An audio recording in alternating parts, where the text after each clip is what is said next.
All right, so I'm planning a ride day here coming up this weekend, and my plan is to take these out here. So the Triz and then the Honda atc250r, these two I just pulled off the shelf, off storage.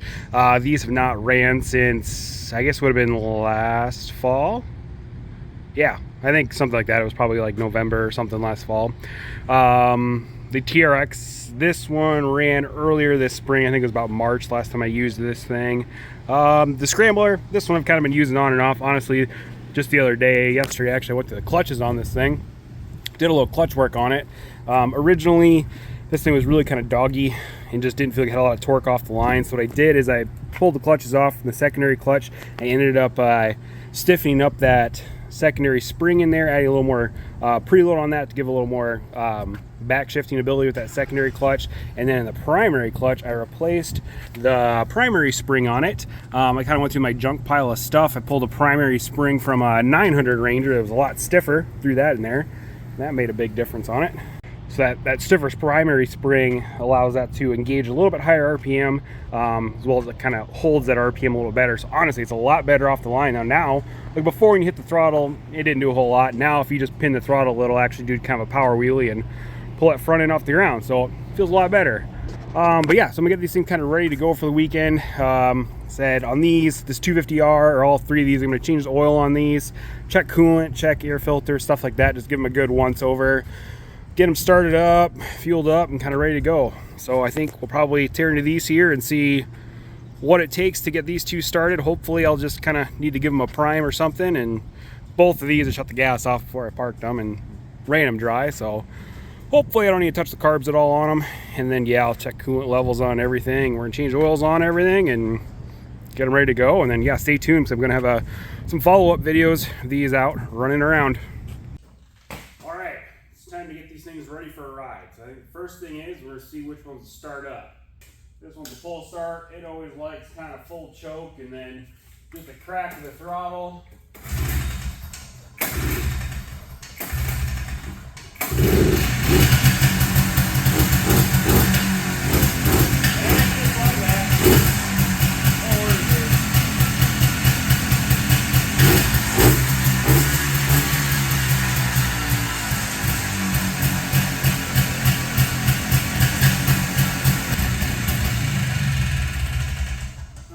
This one I'm not going to do much to. I think I'm going to change the transmission oil on it. That's basically it.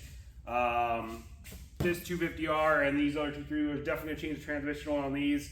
Check coolant and stuff on them. Check air filters and everything. And they should be ready to go. Just top everything off with gas too. So let's see if this guy will fire up. We'll turn the gas on.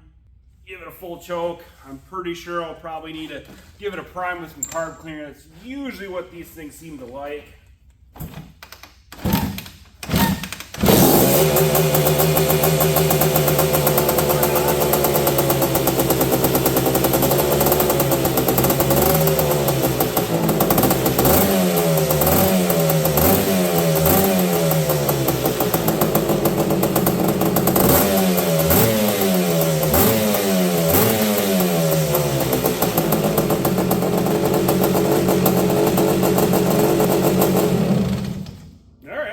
Take that. Feels better than I thought. Let's see if these two will be nice and easy. Same deal on this one. Let's turn the gas on. Give it a good few kicks. See what this Honda does.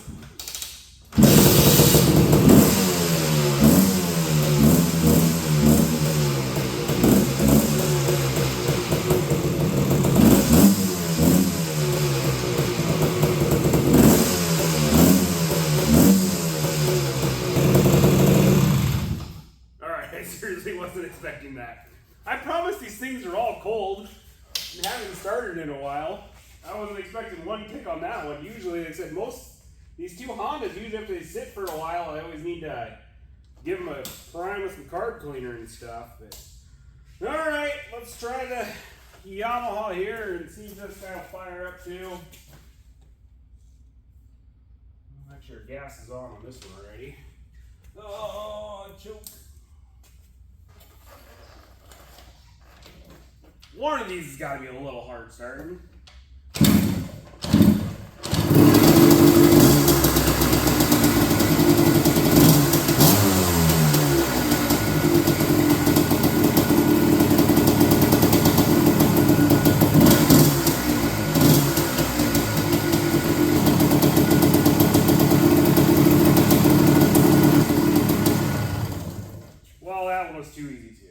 All right, I thought that was going to give a little more of a show. All right, well, makes it a little easier. So I think we'll probably maybe tackle this 250R here first, and we'll change some oil in this thing and start going through it. So on these Hondas, there is a 17 millimeter head drain plug bolt. That's on the bottom side of the motor there. Drain the oil out of there. So this is just the transmission oil. This basically is for the gears itself, and then the clutch pack and everything. These are 2-stroke, so no actual engine oil to them. And then on these, fill port right here, little drain check or oil check. So basically pull this bolt out here, fill it up until it starts dribbling out of there. So we're gonna take care of that next. So oil looked pretty clean in there. All right, we'll pull this drain check bolt out here. A little backstory on this 250R. I bought this one not running. The guy claimed that it ran and stuff when I bought it, but didn't actually have spark on it, which ended up being a bad CDI. And if you're familiar with these Hondas, especially the 250Rs and the TRX from that kind of 85 or 86 to 87 range and stuff, the CDIs are really bad about going bad and losing spark. And you can find CDIs on eBay and Amazon. They're like dirt cheap for like, 20, 30 bucks or whatever. And so I bought one of those for this thing, and then I had spark, but I was getting horrible like kickback and stuff. Like when you go to start it, the thing would just pop back. It was super hard starting, and honestly, I was running into the exact same issues on the ATC. Also, that one lost spark at some point after I bought it, and same deal. Put an eBay CDI in there, and it would run, but hated starting the thing. It would always kick back so bad, and it just never felt like it had a lot of top end power. Like it just was bad jetting or something like that, and screwed around with that and never really could figure it out till I started working on this one. So yeah, I bought an eBay CDI, got it to run, ran like crap. So then I bought a Rix CDI, thinking it'd be a little better. Wasn't any better. So everybody kind of said on the forums and stuff that OEM CDIs are the only ones that are worth a crap. And I've seen some people kind of randomly say like, oh, you can, bring these CDIs back to life by baking them for a while. So I was like, well, I've got 2 OEM ones. I'm going to try this. So I put it in the oven it's like 400 degrees for like 20 minutes or so. And I don't know exactly what it does, if it just bakes moisture out of it or if it kind of, re-solders some joints inside there. But it worked on both of these. So I put OEM CDIs back in this TRX and that 250R or the ATC, and they start a million times better, zero kickback on them, and the power's infinitely better. Like, they just feel like they rev about 2,000 RPM higher, and it's been night and day. So if you got a 250R that's got a bad CDI issue, just throw that thing in the oven for 20 minutes and then see if it works again. Okay, I've got this oil kind of starting to drip out now out of the check level, so we're probably about good here. So we'll button that back up, then we'll pop this hood off and check the coolant on this one too. Okay, that hood's off. Our radiator reservoir cap's right underneath here. Yeah, looks like we're a little low there, so we're gonna top this thing off. Okay, our radiator is full again, as well as our overflow. So we got her filled up in between the low and the full.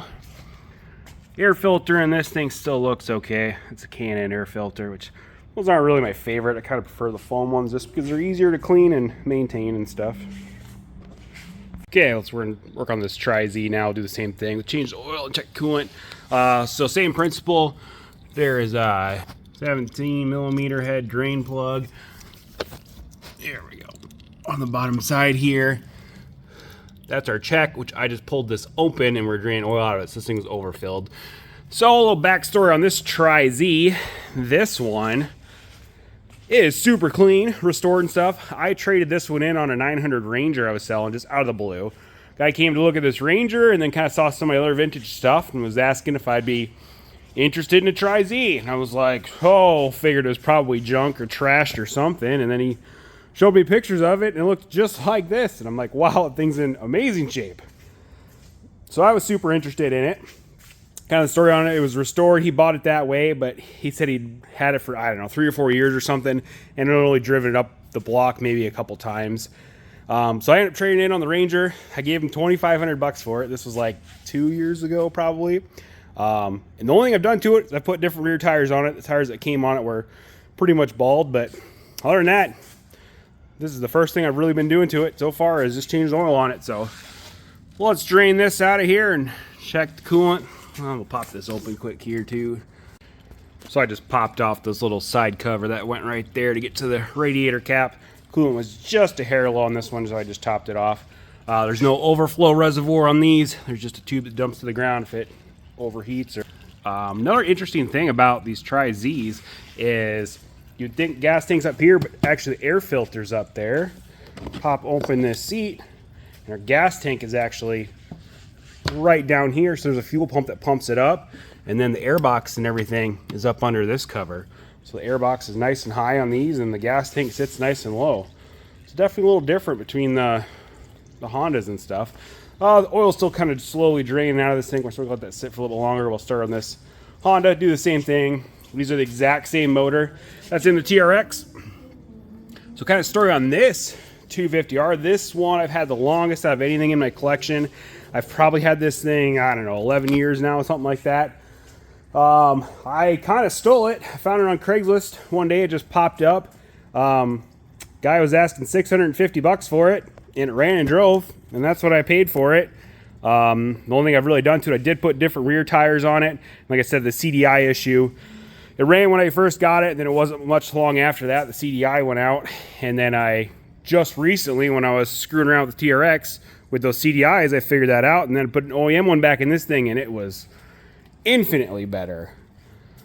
But yeah, this thing, it's got some air plastics on it, but that's still the original seat, and most of the other stuff is pretty original on it. See how this one's an 86, and yep, definitely one that I won't ever sell this one. Pull this radiator cap off this guy too. That's right there on this one.